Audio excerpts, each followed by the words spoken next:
Hey guys, I'm in Paris this week covering LGBT issues and also, of course, here for Pride. But back in the US, the Trump administration has found yet more ways to try to take rights away from LGBT Americans. So let's dive in on another weekly debrief. Let's start with some good news. California and Oregon are about to become the first states in the country that allow you to identify as non-binary on your driver's license.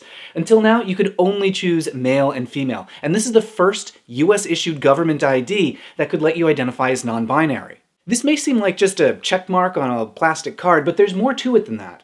We're about to have 2 states that allow you to identify as non-binary, but what happens when a non-binary person presents ID in one of the other 48 states, or has to identify themselves at an airport, or needs federal ID like a passport? That's mostly untested and unknown, but this could set up a conflict that forces politicians to deal with the issue sooner rather than later. And right now, it's clear federal officials do not want to recognize LGBT citizens' civil rights.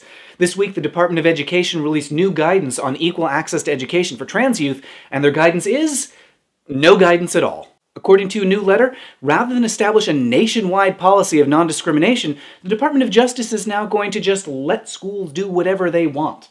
This is a huge change from the policy established under Obama, when the Department of Education would require that schools offer equal access to education for trans students. If schools failed, Department of Education could withhold funding or even refer cases to the Department of Justice for prosecution. Under Obama, the department also proactively monitored school districts rather than waiting for complaints to come in. But now there's no specific guidance on trans students thanks to President Trump, and the department will only investigate after there's been a complaint, which means students are going to have to suffer before anything gets done. And despite what they say, I don't really believe the Department of Education is really going to investigate. That's because over the last few weeks, the department's quietly been shutting down its ability to conduct investigations. They've been ending existing inquiries and even wiping out past findings of discrimination. For example, recently the department found that an Ohio school district was discriminating against trans students by allowing discrimination and limiting students' access to educational services. But now, the department just reversed that finding, saying that they found no problems, and then they closed the case. They say it's because the victim filed a lawsuit, so now a court has to decide if there were civil rights violations, but that's just not true.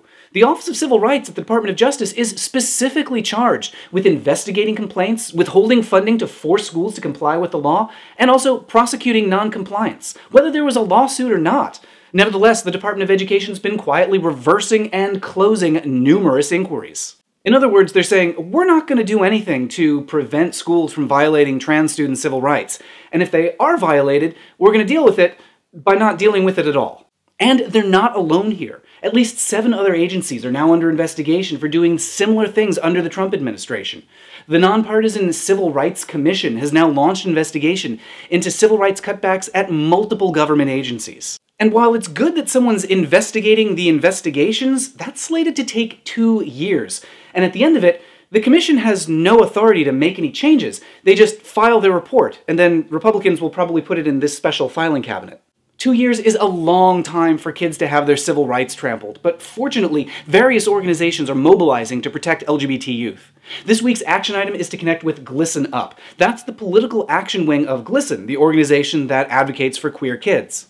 GLSEN Up will give you concrete actions that you can take wherever you are and throughout the year so that you can support equal access to education for everybody. I'm headed to Madrid next week for the World Pride Summit and then back to Amsterdam, Berlin, UK, and Iceland to cover international LGBT issues. If you know of any artists or activists or leaders that I should know about and cover, please drop me a line. I'm at Matt Baum on Twitter. Thanks for watching, and I'll debrief you next week.